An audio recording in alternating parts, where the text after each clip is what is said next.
의 눈을 뜨게 하신 그런 사건을 통해서 오늘 우리에게 주시는 몇 가지 교훈을 함께 나누고자 합니다. 이 배경은 그 앞서 7장에 보면 초막절기에 우리 예수님께서 이제 예루살렘 성전에 가셨고, 또 초막절기가 다 마지막 끝날에 또 이제 예수님이 이제 예수님께로 다 와서 물을 마시면 그 생수의 강이 흐를 것이다. 복음을 전하셨습니다. 그리고 이제 그 다음날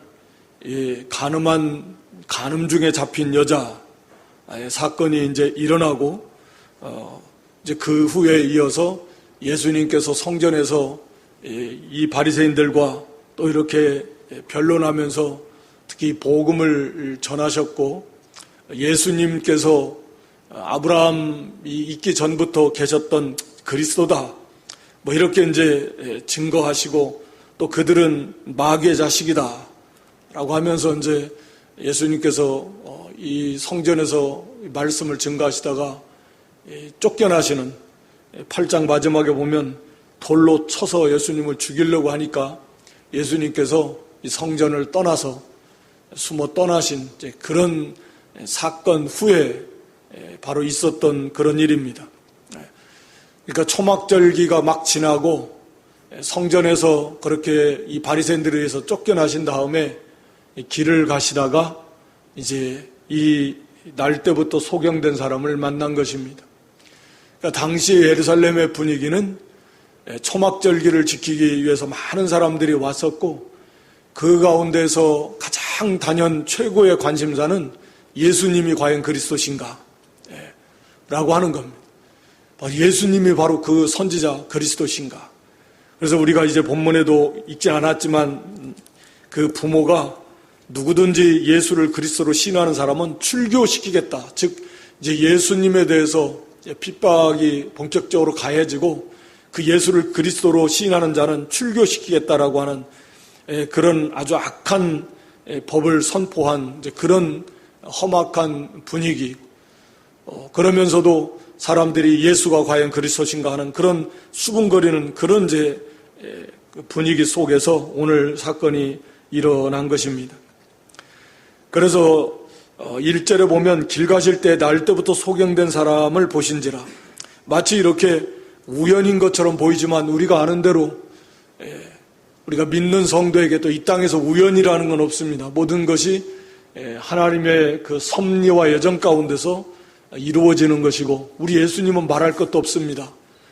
철저하게 그 하나님의 뜻에 따라서, 하나님의 계획에 따라서 이 발걸음을 옮기시고 또 말씀하시고, 그래서 마치 우연인 것처럼 보이지만 이것은 우연이 아니다라고 하는 걸 우리는 충분히 알 수 있습니다. 왜냐하면 예수님께서도 이 사람을 통해서 하나님이 하시고자 하는 일이 있다, 지금 그 일을 하러 우리 주님이 오셨다라고 이렇게 이제 말씀하시기 때문입니다.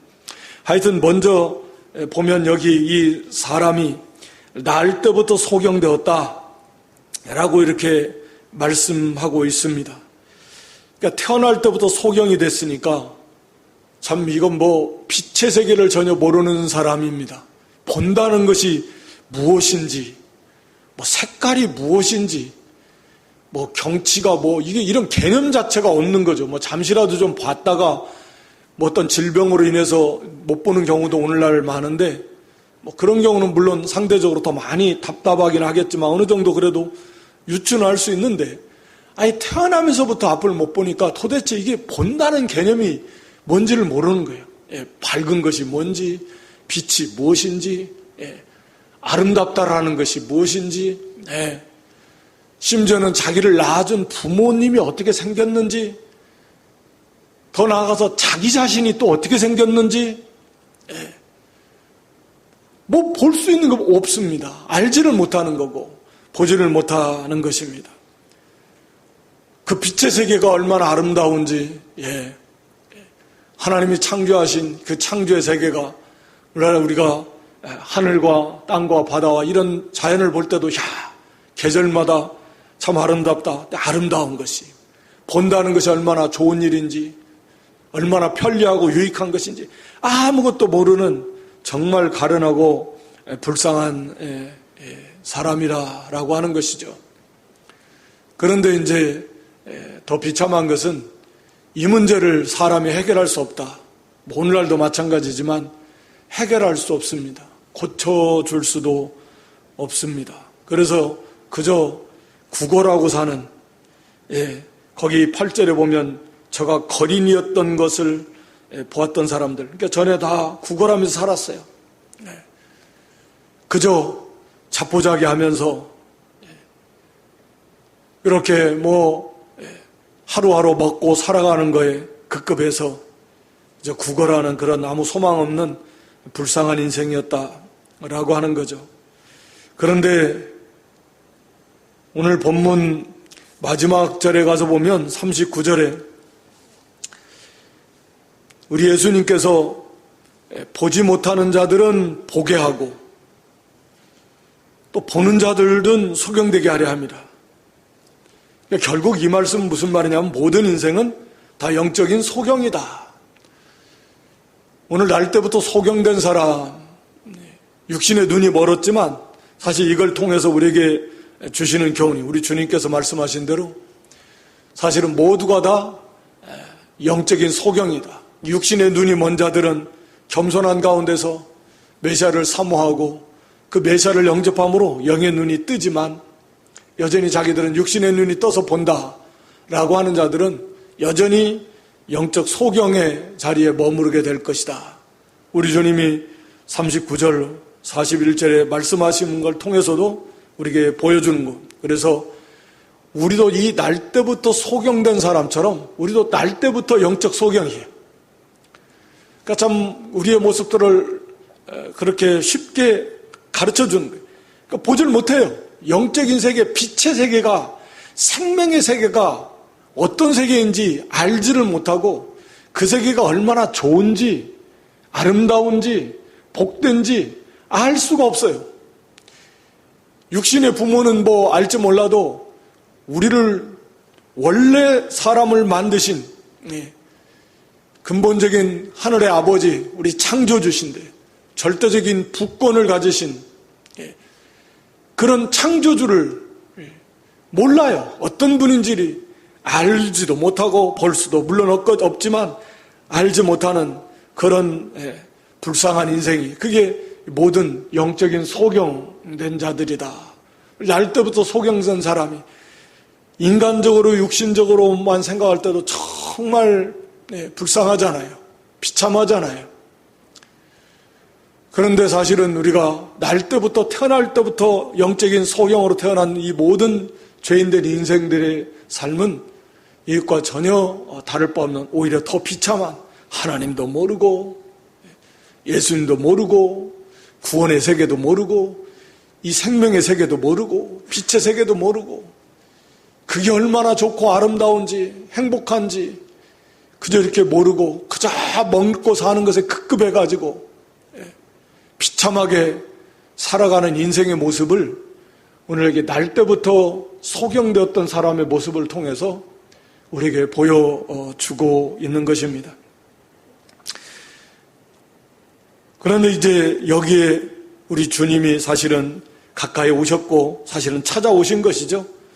그때 제자들이 물어봅니다. 선생님, 이 사람이 소경으로 난 것이 누구 죄 때문입니까? 자기 죄 때문입니까? 부모 죄 때문입니까? 라고 하는 것을 물어보는 거죠. 일반적으로 어떤 고난의 원인은 죄 때문이다 라는 그런 인식이 가지고 있으니까 고통의 원인이 근본적인 원인은 사실은 죄가 맞죠. 우리가 아담이 범죄함으로써 거기서부터 죽음도 왔고 질병도 왔고 싸움과 다툼도 왔고 모든 어둠 죄가 거기서 그를 통해서 들어왔지 않습니까? 그 죄의 결과로서 우리가 당하는 이 모든 고통은 죄의 결과로 오는 겁니다. 그러니까 근본적인 원인은 죄지만 그러나 어떤 그 직접적인 원인, 마치 욥이 그런 고난을 당한 그 직접적인 원인은 죄 때문이 아니었던 것처럼 오늘 여기 이 날 때부터 소경된 사람이 이 소경된 직접적인 원인도 본인이나 부모의 죄가 아니다라고 주님은 말씀합니다. 그래서 우리가 사실은 이 땅에 살아가면서 이 날 때부터 소경된 사람처럼 자기도 알지도 못하고 때로는 이해할 수 없는 그런 크고 작은 많은 고통을 당하고 그런 고통을 겪으면서 살아가고 있는 것입니다. 이 사람도 아마 그랬을 겁니다. 본다는 것이 뭔지는 모르지만 분명히 나는 다른 사람들과 다르게 볼 수 없다. 그래서 정말 할 수 있는 일도 없고 당시 환경 속에서 그래서 때로는 도대체 나는 왜 다른 사람들처럼 평범하게 똑같이 태어나지 못하고 본다는 것이 뭔지 모르지만 보지도 못하게 태어났을까? 왜 그런 생각을 안 해봤겠습니까? 원망도 해봐갖고 왜 그랬을까? 그렇게 많은 생각도 해보면서 고통을 당하기도 했겠죠. 알 수는 없었겠지만 우리가 그런 것입니다. 그래서 성경은 우리가 고통을 당하는 원인을 대해서 몇 가지 말합니다. 말씀드린 대로 일반적으로 가장 근본적인 것은 죄입니다. 그래서 사실 우리가 어떤 고난을 만나면 첫째는 자기를 돌아보면서 회개하는 것이 믿는 성도의 바른 자세입니다. 죄를 안 짓고 사는 사람 없으니까 생각지 못한 오늘날 우리가 코로나 시대를 마찬가지고 우리가 개인적으로도 어떤 환난을 만나고 어려움을 만나고 고통스러운 일을 만났을 때는 가장 먼저 돌아보는 것은 자기 자신의 죄를 돌아보면서 하나님 앞에 회개해야 됩니다. 그게 바른 자세이기도 하고요. 또 성경은 우리에게 선을 행하면서 당하는 고난이 있다 그랬는데 그건 최고의 복 중에 하나고 그건 우리 자신이 돌아보면 압니다. 내가 믿음을 지키다가 양심을 쓰다가 이런 고난이 왔구나. 그렇다면 그건 기뻐할 일입니다. 오히려 그것 때문에 두려워하거나 또는 낙심 그런 하지 말고 오히려 기뻐하고 즐거워하고 하늘에서 너희의 상이 크다. 그런 고통은 기뻐하고 즐거워할 일이다 라고 하는 것이고 죄 때문에 온 고난은 회개하면 되는 것이고 또는 애매하게 오는 고난이 있을 때도 참으면 하나님 앞에 아름답다 그랬습니다. 오늘 여기 본문에 보면은 이 사람을 통해서 하나님이 하시고자 하는 일이 있다. 하나님의 계획 속에서 이 사람이 이런 고통을 만난 것이다 라고 예수님이 3절에서 답변을 해주고 계십니다.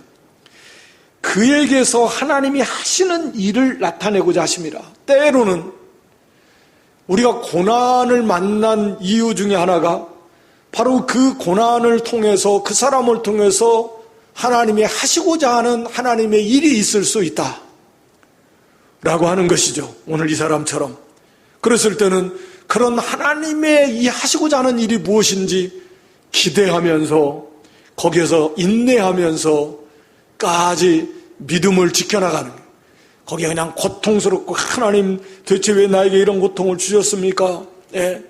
또 원망하고 불평하고 또 그다가 그냥 믿음에서 떠나고 그러지 말고 이걸 통해서 하나님이 이루고자 하시는 하나님의 선하신 뜻 하나님의 영광을 나타내시고자 하는 하나님의 뜻이 있구나. 그걸 깨달으면 오히려 그 하나님이 하시는 일을 기대하면서 인내하며 참고 나가게 되는 것이고 하나님의 영광이 나타나게 되는 것입니다. 또 우리가 많은 곳에서 성경 구절이 우리가 말씀하고 있듯이 우리를 연단시키고자 이런 고난을 허락하신다 그랬습니다. 그래서 환난은 인내, 인내는 연단, 연단은 소망을 이룬다. 너희가 여러 가지 시련, 여러 가지 시험을 만나면 온전히 기쁘게 해가라. 그래서 그걸 통해서 우리가 인내를 이루고 우리 온전하고 구비하여 조금도 부족함이 없는 하나님의 사람으로 우리를 만들어 가시려고 하는 하나님의 계획 속에서 주어진 것이다. 이렇게 여러 가지 여러 성경 구절을 통해서 우리의 고난을 주신 목적에 대해서 말씀하고 있습니다. 그러니까 결과적으로 우리 믿는 성도에게는 고난은 그저 고난으로서 끝나고 그 고난 때문에 좌절하고 또는 염려하고 근심하고 걱정할 것이 아니다. 그 고난을 주신 여러 가지 목적도 있고 원인도 있겠지만 자기의 죄를 찾아서 회개하면 그 죄 때문에 당한 고난 자체는 상급은 아니지만 그러나 그 죄를 회개할 수 있기 때문에 고난은 유익인 것입니다. 선을 행하다가 당하는 고난이면 그 고난 자체가 또 그 자체가 하나님 앞에 큰 상급이 될 것이고, 또 그 고난 속에서 하나님의 어떤 뜻이 있어서 하나님이 하시고자 하는 일을 나타내고자 하나님께서 고난을 허락하셨다면 그 또한 큰 유익이 될 것이고, 또 우리에게 우리 정금 같은 그런 믿음으로 우리를 연단해서 그리스도의 형상을 이루어나가게 하시려고 하시는 그런 고난이라고 하면 그 또한 오히려 우리가 참 감사해야 될 일이에요.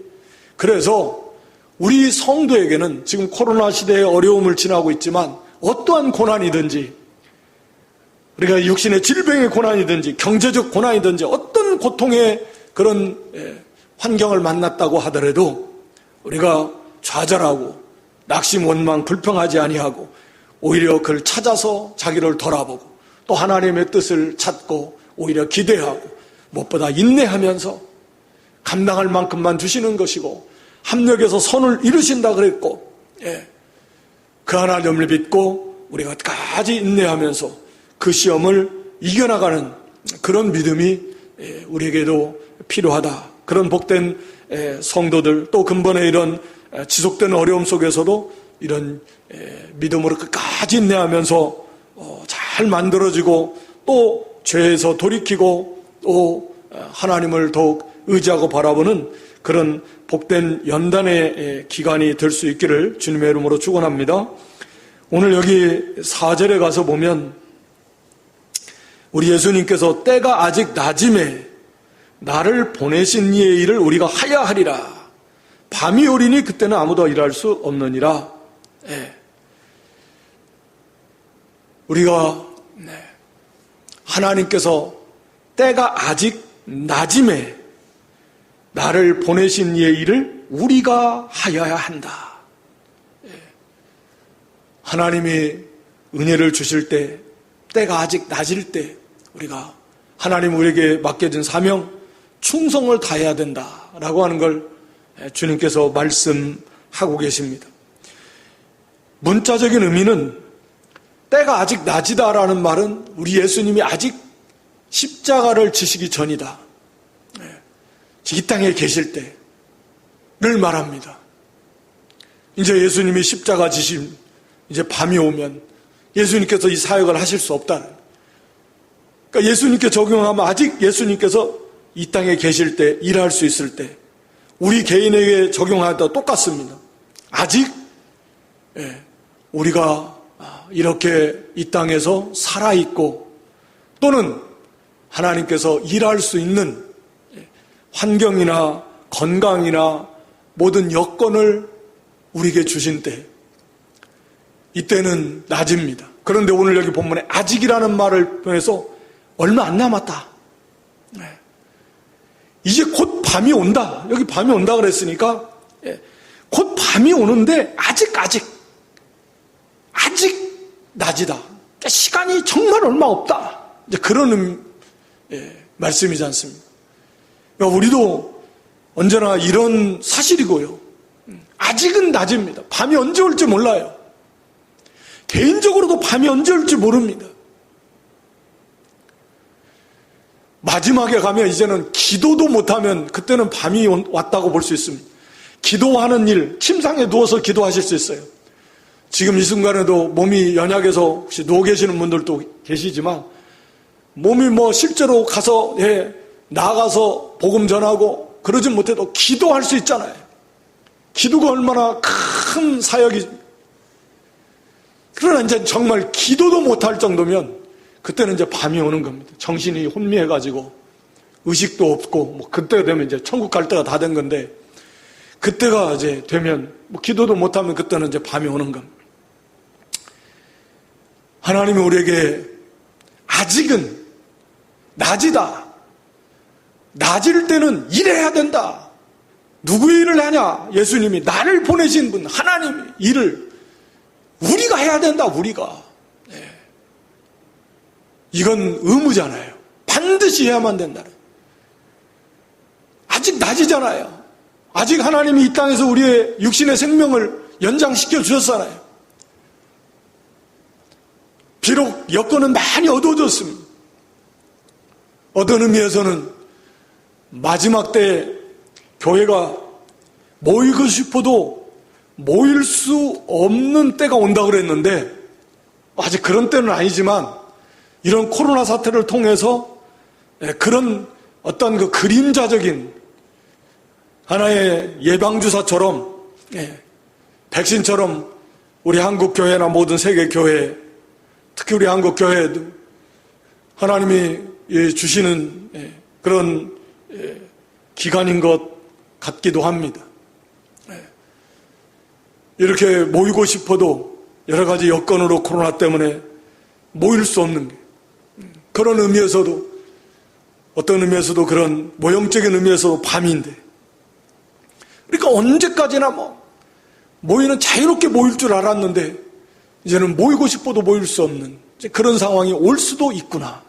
반드시 온다 그랬으니까 마지막 때에 이것과는 비교할 수 없을 만큼 그때는 교회에 대한 핍박이, 전 세계적 교회가 그때는 목숨 걸고 통과해야 하는 그런 핍박인데, 그때는 모일 수가 없습니다. 생명 내놓고 믿음 지키는 때인데, 그때를 비춰보면 오늘날은 마치 이런 모형적인 그런 사건이고, 예방주사 백신 맞는 것처럼 우리가 이게 오는구나, 그런 걸 미리 경험하게 하면서 우리를 일깨우시는 또 하나님의 은혜이기도 한 것 같습니다. 하여튼 개인적으로나 그 시대적, 국가적으로나 전 세계적으로 반드시 밤이 옵니다. 그런데 그게 생각보다 빨리 온다라는 거죠. 얼마 안 남았다라는 거죠. 무려 약 2000여 년 전에 기록된 성경이 곳곳에 보면 우리 주님의 재림에 대해서 얼마나 말씀하고 있습니까? 잠시 잠깐 오면 오실 리가 오시리니 지체하지 아니하실 것이다. 우리 계시록 마지막 22장 마지막 절 그 앞절에도 보면 반드시 내가 진실로 속히 오리라 하시거늘. 아멘. 주 예수여 오시옵소서. 내가 진실로 속히 오리라. 자다가 뺄 때가 벌써 됐다. 우리의 구원이 가까웠다네. 개인적으로도 만물의 마지막이 가까웠다. 사도들마다 곳곳에서 얼마 안 남았다. 주님의 재림이. 근데 2000년이나 지났으니까 이제는 얼마나 주님의 재림이 문 앞에 코앞에 다 닥쳐 있는가. 글쎄 넉넉 잡아서 과연 100년 후에 이 땅에, 저는 개인적으로는 하여튼 그렇게까지도 안 갈 거라고 생각을 하지만 그건 알 수는 없으니까. 그러나 분명한 것은 주님의 재림이 임박한 거예요. 또 우리의 개인도 마찬가지입니다. 언제 하나님이 부르실지 모르잖아요. 어제까지 멀쩡하던 분이 오늘 안 보일 수도 있습니다. 그런 일들이 비일비재 아닐까요? 하루에도 수십만의 사람들이 세상을 떠나고 태어나고 하는데, 그러니까 언제 밤이 올지 모릅니다. 하나님 맡겨준 일할 수 있는, 일할 수 없을 때가 개인적으로도 옵니다. 시대적으로도 반드시 올 것입니다. 때가 아직 낮이다. 낮이라는 건 내가 일을 해야 된다. 하나님 일을 하라고 낮을 하나님 허락하셨다니. 이제 일할 때가 없을 때 밤이 오고, 그때는 이제 하나님 앞에 갈 때예요. 우리가 이 땅에 살아있고 또 하나님이 그런 환경과 여건을 주셨을 때, 아직 낮일 때, 얼마 안 남았지만 아직 낮일 때는 우리가 하나님의 일을, 우리에게 맡겨진 일을 해야 합니다. 밤이 옵니다. 반드시 올 것입니다. 그리고 그때는 그렇게 멀지 않았다 라고 하는 우리가 좀 긴박성을 가지고 미루지 말고 매일매일 그날 깨어 기도하고, 그날 우리가 하나님의 말씀을 읽고, 지금 전도의 문도 지금 쉽게 전도할 수 없잖아요. 사람이 오면 서로 피해 다니고 멀리 거리두기 해야 되는데 모이지도 못하고 전도하기도 쉽지 않고, 이제 방송이나 이런 매체를 통해서 하는 거죠. 대면에서 서로 전도하기 어려운 시기. 다시 회복되겠지만 그러나 이제 이러한 때가 반드시 이제는 온다는, 우리가 그런 긴박성을 가지고 정신을 좀 바짝 차리고 우리에게 맡겨진 귀한 사명, 말씀과 기도는 기본이고 복음 전하는 일에도 기본이고 기도로 협력하고 물질로 같이 협력하고 또 하나님 보내시는 자에 가서 전하고 보내는 선교사는 또 보내야 되고 협력해야 되고 또 빛을 비춰야 되고 믿음과 양심을 써야 되고 매일매일의 삶 속에서 힘들고 어렵지만 우리가 최선을 다해서 우리에게 맡겨진 삶을 하루하루 잘 감당할 수 있는 그런 깨어있는 믿음 되시기를 주님의 이름으로 축원합니다. 네 번째는 거기 5절에 예수님이 빛이시다 말씀을 주십니다. 내가 세상에 있는 동안에는 세상의 빛이로라. 특히 요한복음에서 예수님이 사도 요한은 빛이다 라고 이렇게 말씀합니다. 요한복음 1장 9절에서도 이 세상에 참빛이 오셨다. 참빛. 진짜 빛. 가짜 빛이 아니에요. 가짜 빛이 많아요. 철학, 과학, 의학, 사람들에게 참 행복을 준다. 또 헛된 모든 이 우상들, 이방 종교들, 그게 전부 다 가짜 빛입니다. 세상 떠나면 뭐가 있다, 다시 태어난다, 좋은 곳에 간다, 참된 행복이 어디에 있다, 이런 것들은 전부 다 가짜 빛이거든요. 참빛은 예수 그리스도만 참빛이십니다. 그래서 참빛이라는 표현을 쓰는 거예요. 참이다. 진짜예요. 유일한 참된 빛, 참생명. 빛은 모든 걸 비춰서 알게 하잖아요. 이 세상의 빛이라는 것은 이 세상은 어둠이니까요. 이 세상은 어둠입니다. 어둠은 죄고 무지인데 우리 소경처럼, 이 소경, 날 때부터 소경된 자처럼 이 세상은 그런 거예요. 보지도 못하고 알지도 못합니다. 하나님 모릅니다. 예수님 모르고 구원의 세계, 진리의 세계, 참 빛의 세계, 참 생명의 세계, 그래서 참된 평강, 참된 행복, 참된 사랑 모릅니다. 맛보지도 못해요. 어디로 가야 될지도 모릅니다. 어떻게 살아야 될지도 모릅니다. 무엇이 참된 가치인가? 어떻게 살아야 되는가? 삶의 목적이 무엇인가?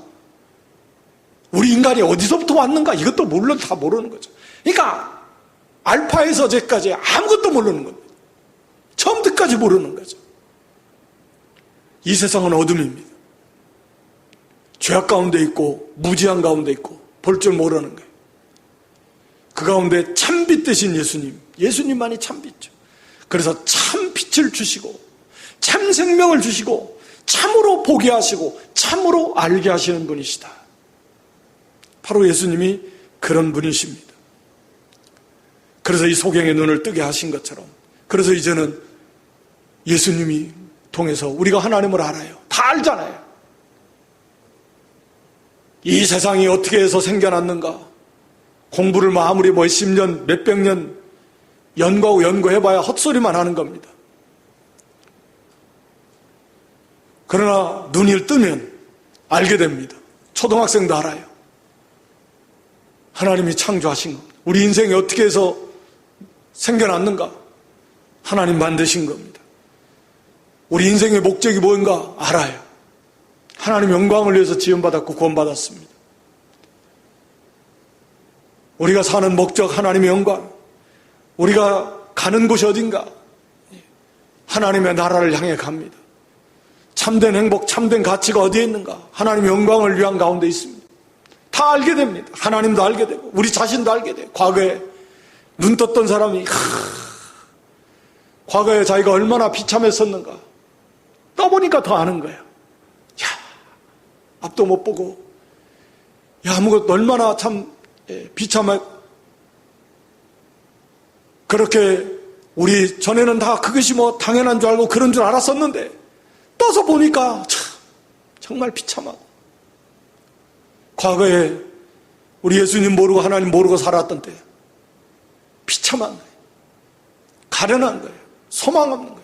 끔찍했던 것이고 하나님 나를 구원해 주지 않았다면 어쩔 뻔했을까? 이런 아찔한 생각들이 들 수밖에 없는 거예요. 야, 정말 비참했다.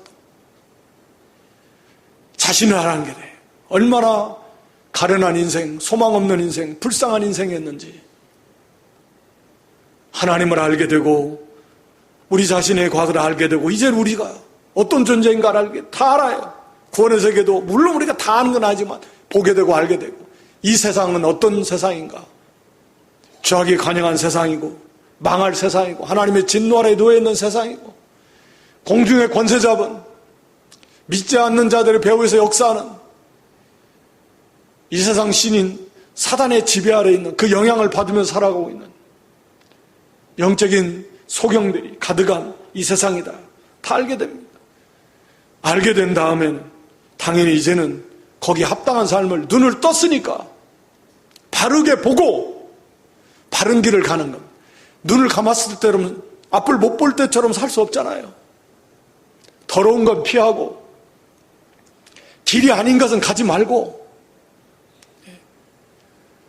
원수 대적들은 물리치고 피하고 바르게 분별하고 선악간에 진리와 비진리를 의와 불의를 이제는 분별해서 불의한 길, 죄악된 길 그거 가지 말고 이제는 바른 길 가는 거예요.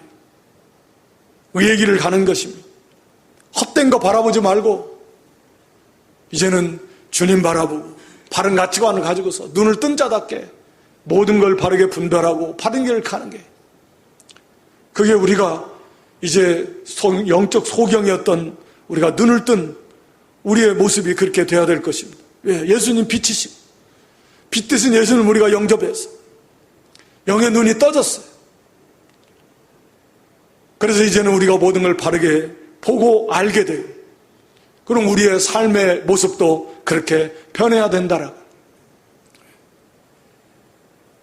그리고 오늘 여기 5번째로 6절 7절에 보면 이 말씀을 하시고 땅에 침을 뱉어 진흙을 이겨 그의 눈에 바르시고 이르시되 실로암 못에 가서 씻으라 하시니 실로암은 번역하면 보냄을 받았다는 뜻이더라. 이에 가서 씻고 밝은 눈으로 왔더라. 예. 이 소경의 눈을 뜨게 하는 이 사건을 통해서 믿음의 세계가 어떤 세계인가? 믿음으로 가는 길이 어떤 길인가? 그 믿음의 세계, 믿음의 원리를 여기서 우리에게 보여주고 있습니다. 예수님께서 이 날 때부터 소경된 사람에게 하신 말씀이, 하신 일이, 또 말씀이 그거예요. 6절, 7절에는. 흙에다가 땅에다가 예수님이 침을 택 뱉으셔가지고 거기다 진흙을 이겼습니다. 그래가지고 그 진흙을 그 사람의 소경의 눈에다가 발랐습니다. 그러신 다음에 딱 가서 하신 말씀이 7절에 실로암 못에 가서 씻으라. 그것뿐이에요. 그러면 너가 눈이 떠질 것이다. 뭐 힘들고 어렵지만 끝까지 가라 어쩌라 그거 없어요. 그냥 이게 사람의 생각, 인간의 이성, 또 감정, 참 한마디로 우리 인간의 입장에서 생각할 때는 참 받아들이기 어려운. 그래서 십자가의 도가 망하는 자들에게는 미련하고 어리석게 보입니다. 아니,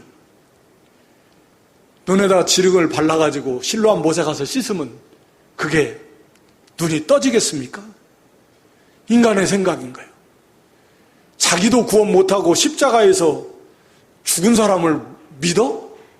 그러면 뭐 죽었다가 살아 부활을 하고 뭐 그러니까 이 십자가의 도라는 것이 이 복음이라는 게 그저 인간적인 입장의 그 생각으로는 도저히 받아들이기 어려운, 그래서 거부함. 아니 심지어는 참 어리석게 보이고 또 심지어는 거부할 수밖에 없는 기분 나빠 보이고 나를 무시하나? 침을 뱉어가지고 더럽게 인간의 생각이죠. 침을 뱉어가지고 희글 이겨서 그걸 눈에 발라다 보고 하면 그렇지 않아도 안 보이는 데다 대고 거기다 갖다가 흙을 바르면 내가 지금 앞을 못 본다고 나를 무시하나? 그리고 가면 그걸 보면 사람들이 얼마나 또 수군거리면서 어떤 사람 비웃고, 아니 제가 이제는 돌았나 미쳤나 쟤 뭔지 눈에다 웬 진흙을 바르고, 사람들이 얼마나 조롱하고 별의별 사람 다 있을 것 같아.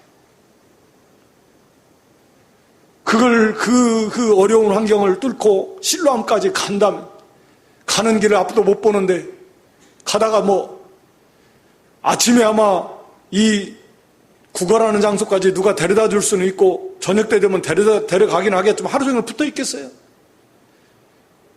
있는 자가 없으면 가서 그냥 가다가 물어물어 가야 되고, 가다가 부딪히고 넘어질 수도 있고, 여기저기 참 이게 쉽지 않아요. 믿음이 없으면 갈 수 없는 길입니다. 인간의 생각으로는 받아들일 수도 없고 순종하기도 어려운 거예요. 그래서 이 믿음이라는 것은 하나님의 선물입니다. 놀라운 선물입니다.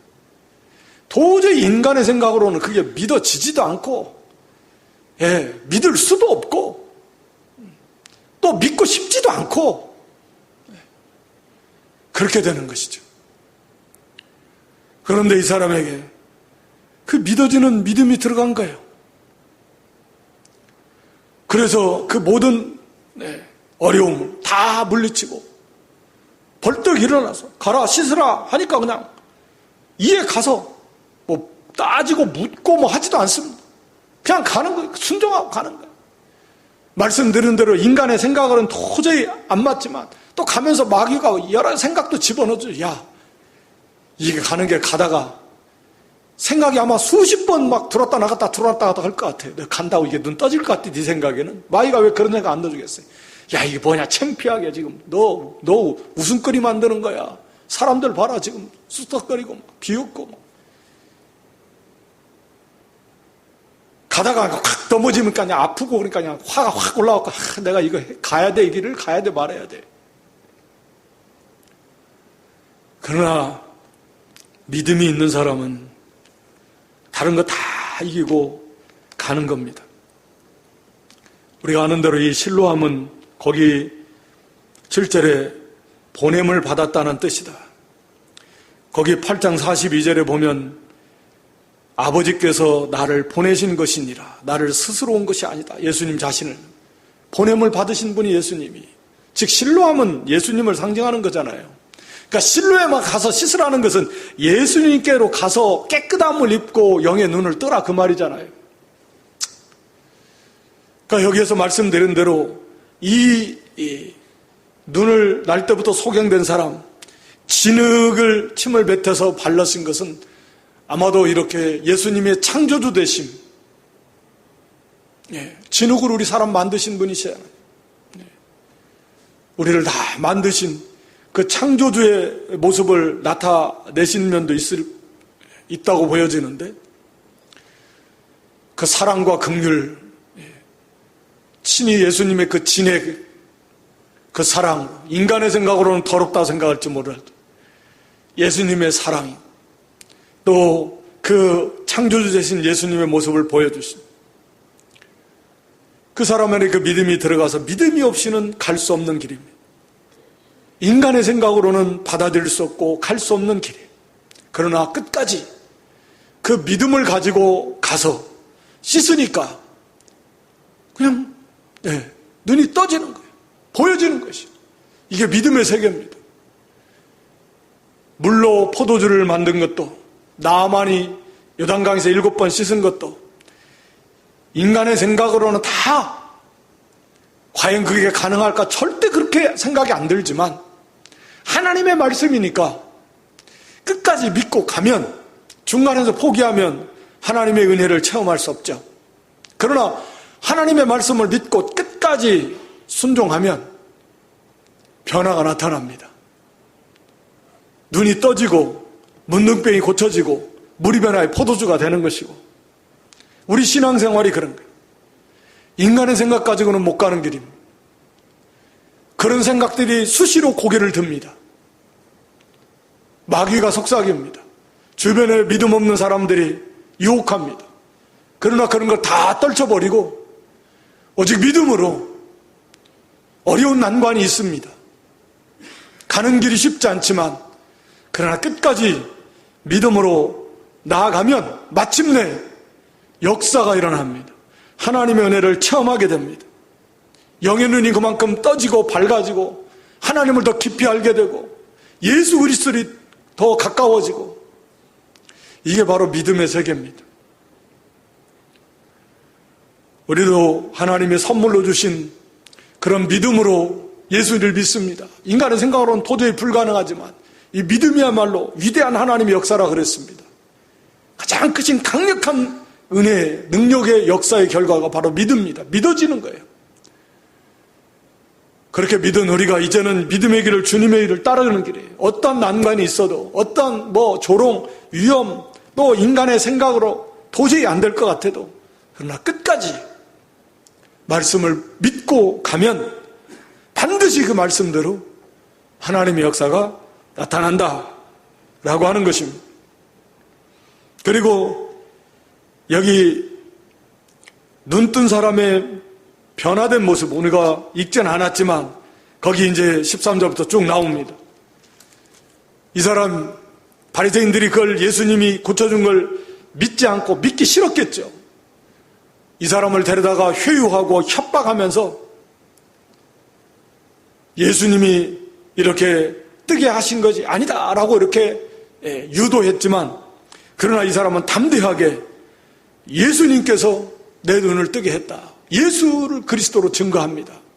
부모들은 누구든지 예수를 그리스도다 시인하면 출교한다. 출교한다라는 것은 사회적으로 고립되는 것이고 경제적으로 고립되는 것이고, 당시 유대사회에서는 말로 다 할 수 없는 그런 엄청난 충격, 그런 타격을 입는 것입니다. 그래서 그걸 두려워서 이렇게 발뺌했지만, 이 사람은 담대하게 그런 핍박 앞에서 또 회유와 협박 앞에서 두려워하지 아니하고 담대하게 예수를 증거했습니다. 이게 눈을 뜬 사람, 그런 사람의 모습이에요. 더 이상 두려워하지 않습니다. 비굴하지도 않습니다. 예수님께 영광 돌리는 삶, 예수님을 증거하는 삶, 옳은 길을 걸어가는 것입니다. 말씀드린 대로, 또 우리가 상식적으로 하는 대로 눈을 떴다면, 이제 모든 걸 바르게 보고 안다면 이제 바른 길을 가는 것입니다. 모든 걸 분별하고 가는 것입니다. 타협하거나 굴복하거나 양보하거나 자기 힘들 거라고 모른 척하거나 그럴 수 없습니다. 담대하게 예수 그리스도를 증거하는 그러한 삶을 살았던 것입니다. 그래서 예수님을 만났고 친히 그 예수님 앞에 절했다. 절했다라는 건 이 하나님께 경배했다라는 의미입니다. 예수를 그리스도로 믿고 경배했다, 그런 의미입니다. 그리고 여전히 본다라고 하는 사람들, 여전히 영적인 소경인 사람들의 특징은 뭐냐면, 예수님께서 마지막 말씀하신 대로 너희가 본다고 하니 너희 죄가 그저 있다. 본다고 한다. 여전히 자기들은 우리가 다 알아, 우리도 다 봐, 우리도 할 수 있어, 다 안다라고 하는 사람들, 할 수 있다라고 하는 사람들, 이런 사람들이 영적 소경의 특징이에요. 오늘 여기 날 때부터 소경된 사람의 눈을 뜨게 하신 이 사건을 통해서 우리에게 주신 교훈입니다. 우리도 다 태어날 때부터 영적 소경으로 태어난 정말 가련하고 비참한 그런 자들이었다라고 하는 것입니다. 그리고 고통의 원인, 우리가 근본적인 원인은 죄 때문이지만 때로는 애매하게, 물론 오늘 이 소경처럼 하나님의 뜻을 나타내기 위한 고난도 있고, 우리를 연단시키기 위한 고난도 있고, 또는 선을 행하다가 또는 애매하게 당하는 고난이, 어떤 고난이 됐든지 우리 성도에게 오는 고난은 우리에게 유익을 주는 것이고, 그 고난 때문에 우리가 주저앉아서 낙심, 원망, 좌절해서는 안 된다라고 하는 것입니다. 그리고 때가 아직 낮음에, 아직 얼마 남았는지 우리는 모르지만 그러나 분명한 건 그렇게 길지 않을 것이다. 개인적으로나 시대적으로. 때가 아직 낮이다. 일할 수 있는 때. 부지런히 우리를 구원하신 하나님, 우리 주님의 일을 해야 된다. 충성 다해야 됩니다. 곧 밤이 옵니다. 반드시 옵니다. 그걸 우리가 기억해서 우리가 전심전력을 기울여서 우리에게 맡겨진 일을 충성되이 잘 감당해야 됩니다. 예수님만이 참 빛이십니다. 우리가 참 빛 되신 예수님으로 인해서 우리 영의 눈이 떠졌다면 모든 걸 바르게 알고 분별해서 이제는 바른 길을 가고 또 빛을 비춰나가는 그런 믿음이 되어야 되겠습니다. 그리고 이 소경의 눈을 뜨는 과정을 통해서 믿음의 세계를 우리에게 보여주셨다 그랬습니다. 인간의 생각으로는 도저히 받아들일 수 없는 게 진리이고 복음입니다.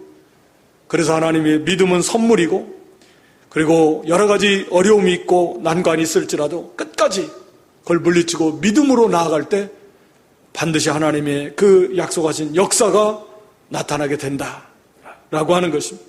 그리고 눈을 뜬 후에 이 사람의 모습이 완전히 변화된 삶, 이제는 그 쫓겨나고 유대인들에게 핍박을 받지만 오히려 예수님을 따르는, 예수님을 증거하는 그러한 삶을 살았듯이 우리도 이제는 좀 더 온전히 주님께로 주님을 증거하고 주님을 따르는 어떤 환난 핍박이 와도 그런 주님을 따르는 그런 복된 믿음들이 될 수 있기를 주님의 이름으로 축원합니다.